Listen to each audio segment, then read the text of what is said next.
tarde, você que me escuta nessa tarde de sábado.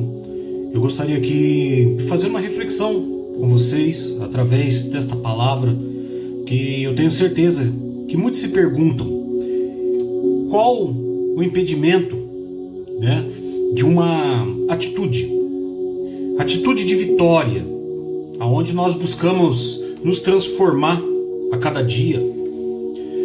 No livro de Tiago, capítulo 1, versículos do 2 ao 8, vai falar sobre transformação. O texto diz assim: meus irmãos, considerem motivo de grande alegria o fato de passarem por diversas provações, pois vocês sabem que a prova da fé produz perseverança, e a perseverança deve ter a ação completa, a fim de que vocês sejam maduros e íntegros, sem lhes faltar coisa alguma. Se algum de vocês tem falta de sabedoria, peça a Deus, que a todos dá livramento de boa vontade, e lhe será concedida. Peça, porém, com fé, sem duvidar, pois aquele que duvida é semelhante à onda do mar, levada e agitada pelo vento. Não pense tal homem que receberá coisa alguma do Senhor. É alguém que tem mente dividida e é estável em tudo que faz. Quando nós falamos desta palavra, que a transformação em vitória, você precisa entender que o Senhor, Ele veio para nos abençoar grandemente. Quando tem um ditado que diz assim: você já viu o famoso adesivo, ou o famoso jargão, que diz assim: quando a vida de ter limões, faça uma limonada. Sorrir diante da frase é muito fácil do que colocá-la em prática, mas a filosofia por trás dela é sólida e, surpreendentemente, até mesmo bíblica. A Bíblia está repleta de histórias de pessoas que transformaram derrotas em vitórias e provações em triunfos. Em vez de se tornarem vítimas das circunstâncias, elas escolheram ser vencedoras.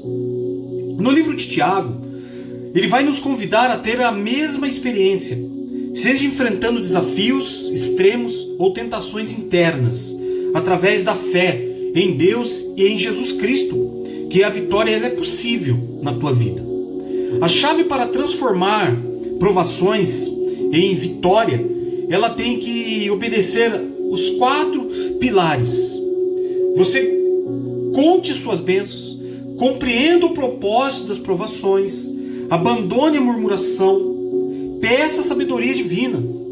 Tudo isso está no livro de Tiago, do capítulo 1 até o versículo 8. Começando pelo versículo 2, vamos então a se mergulhar no primeiro tema, contar as bênçãos. Então, quando você considera um motivo de grande alegria o fato de passarem por provações, no mesmo livro, Tiago, capítulo 1, versículo 2, ele vai dar um aviso que assume que teremos provas. Ele não disse você vai passar alguma coisa ou não, mas quando Tiago ele vai falar que não coloca a questão como uma possibilidade, mas como uma certeza. Ele reconhece que as provações são uma parte inevitável da vida de um cristão. Isto ocorre porque os cristãos hoje em dia devem esperar provações. Não creia você que você não vai passar por provações por andar certo. Em João 16:33, Jesus afirma: no mundo passais por aflições, mas tende bom ânimo, eu venci o mundo. Jesus não prometeu uma vida livre de problemas, mas sim a vitória sobre elas. No livro de Atos, capítulo 22, Paulo vai dizer assim: é necessário que através de muitas tribulações entremos no reino de Deus. Paulo reconhece que as tribulações são um caminho necessário para o reino de Deus. A natureza desse julgamento se torna uma varia sobre a vida nossa e minha e sua. Algumas provações acontecem simplesmente porque somos humanos. As doenças, acidentes, decepções e mortes são exemplos de provações que todos enfrentamos, independente da sua fé. Outras provações acontecem porque somos cristãos. Em 1 Pedro 4,12 ele vai dizer assim: amados, não estranheis a ardente prova que vem sobre vós, para vós experimentai, como se alguma coisa estranha nos acontecesse. Em 2 Timóteo ele vai dizer, no capítulo 3:12 ele vai dizer assim: de fato, todos que querem viver piedosamente em Cristo Jesus serão perseguidos. Mas por que Satanás luta contra nós e o mundo se opõe a nós e podemos esperar provações? Qual deve ser a resposta de um cristão, você que me ouve? É com alegria? Exemplo dessas atitudes vai estar escrito no livro de Atos, capítulo 5, versículo 41, que demonstra a alegria dos apóstolos após serem açoitados por pregar o evangelho. No livro de Romanos, Paulo também vai falar, no capítulo 5, versículo 3, ele fala: reconhece que as suas provações produzem perseverança. E Filipenses também vai afirmar, ele considera um privilégio sofrer por Cristo.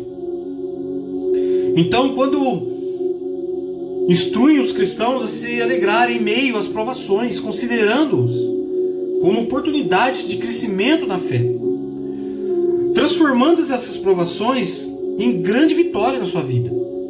O primeiro passo para transformar provações em vitória é agradecer a Deus imediatamente e adotar uma atitude alegre na sua vida. Mas como podemos nos regozijar em meio às provações? Existem 3 versículos que nos fornecem essa resposta e nos dá essa resposta para que nós possamos entender.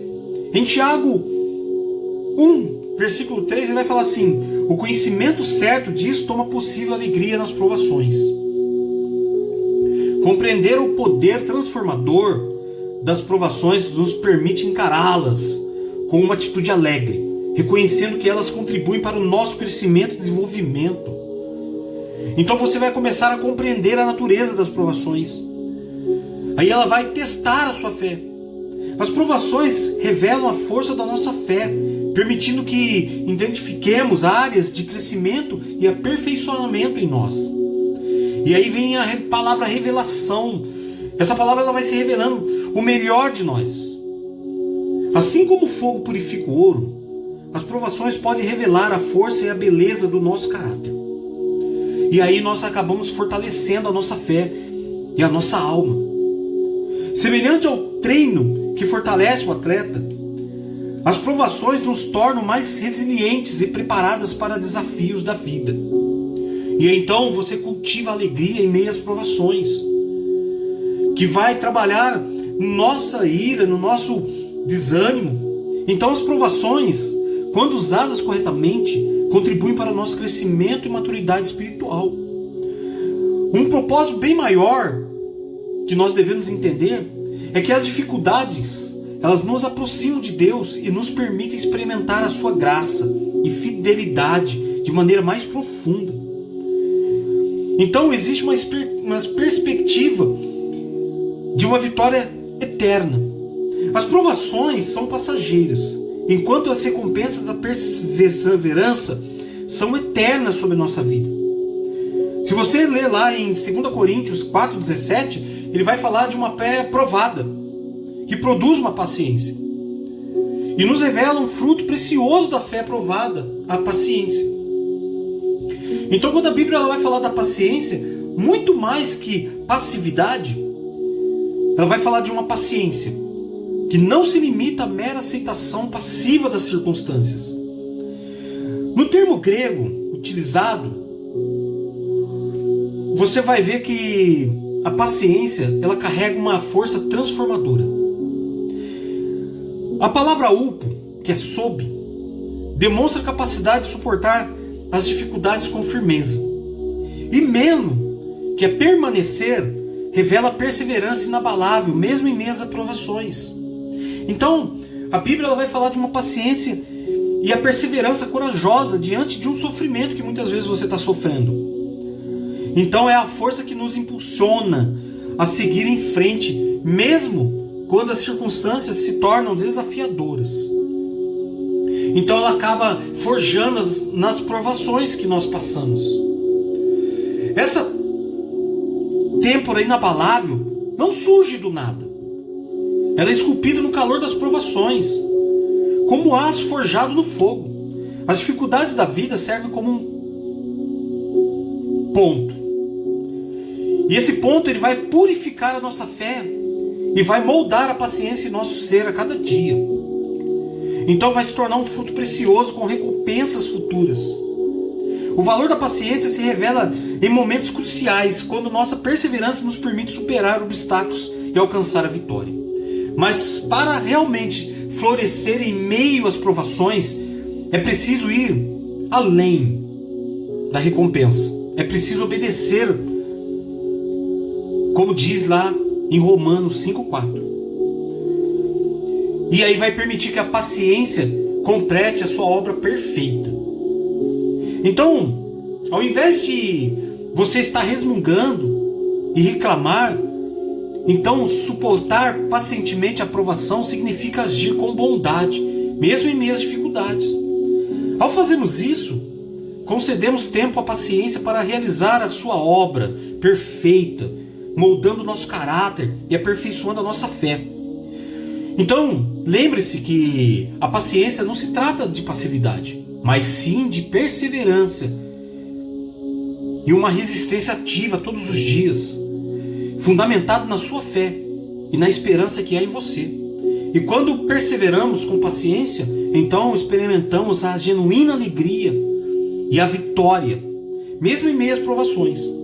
Então eu peço a você, meu amigo, minha amiga, confie, portanto, na obra perfeita da paciência e permita que ela tenha um profundo sustentabilidade na sua vida, de uma jornada de transformação. Então, se você parar e perguntar o que é ser perfeito, é quando você se encontra com uma ideia de impecabilidade. Então a palavra perfeito no Novo Testamento se refere à completude, inteireza, à maturidade. É um estado alcançado por aqueles que atingiram a masculinidade espiritual em Cristo, possuem plena maturidade e compreensão em assuntos espirituais, deixam de ser bebês na fé e pessoas imaturas na fé. Então, como a paciência vai nos levar à maturidade? Assim como um corredor de resistência precisa treinar pacientemente quilômetros, após alguns quilômetros, a maturidade espiritual só se desenvolve quando damos tempo à paciência para agir. As provações, o treinamento de resistência espiritual, ela vai trazer provações onde a nossa fé é testada todos os dias. Serve como um treinamento de resistência. E através delas exercitamos a paciência, pois isso nos molda em pessoas mais fortes e resilientes. Deixar a paciência agir é um desafio que requer sabedoria. Ele permite que a paciência opere em nós, e que não é fácil. Mas requerer sabedoria para discernir o valor das provações é reconhecer que elas contribuem para o nosso conhecimento espiritual. Então, você precisa pedir a Deus. Então Deus vai prometer dar sabedoria literalmente e liberalmente, sem censurar aqueles que pedem. Por exemplo, Salomão, cujo pedido agradou a Deus, em Reis, capítulo 3, versículos 7 ao 12, ele vai dizer assim: podemos buscar sabedoria com confiança. Então, o que é uma sabedoria? Então, quando nós falamos de sabedoria, é a capacidade de usar esses fatos de maneira adequada e rápida. Então você precisa cuidar dos erros que você tem cometido.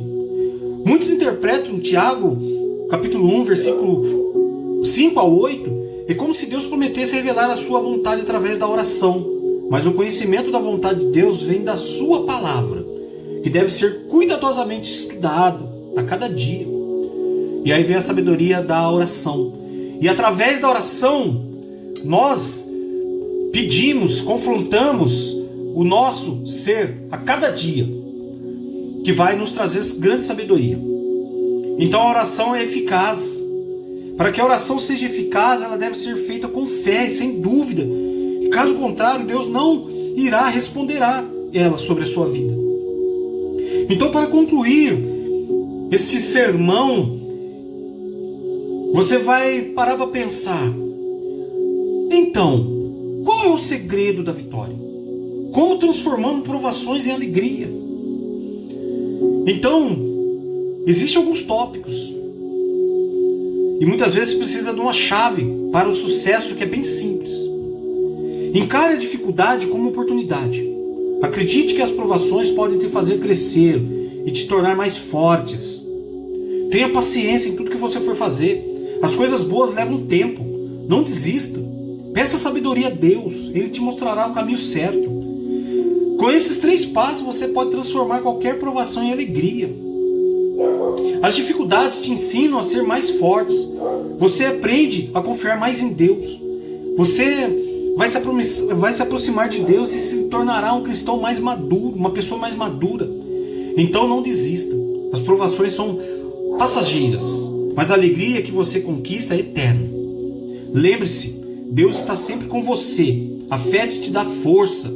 As provações te fazem crescer. Então acredite em si mesmo. Em Deus, coloque em primeiro lugar acima de tudo. Então você pode vencer qualquer obstáculo. Então eu gostaria de deixar aqui essa mensagem contigo, para que você possa entender e se fortalecer na presença do Senhor. Grandes obras o Senhor já tem feito para com a tua vida, em nome de Jesus.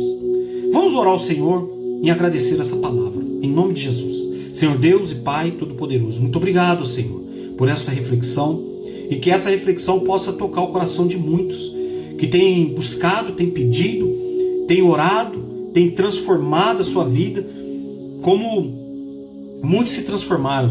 Grandes testemunhos já foram ditos, Senhor.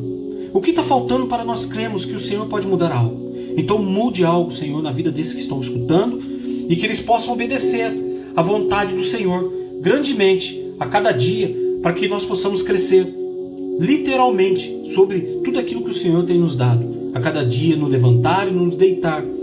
E eu tenho certeza que essa palavra ela vai transformar vidas eternas sobre cada um de nós, em nome de Jesus. Que esta mensagem ela possa ficar fluindo sobre você. Pense no que foi dito. Se você está em busca da vitória espiritual, aqui está o caminho, em nome de Jesus. Muito obrigado, um forte abraço, que Deus abençoe a todos em nome de Jesus.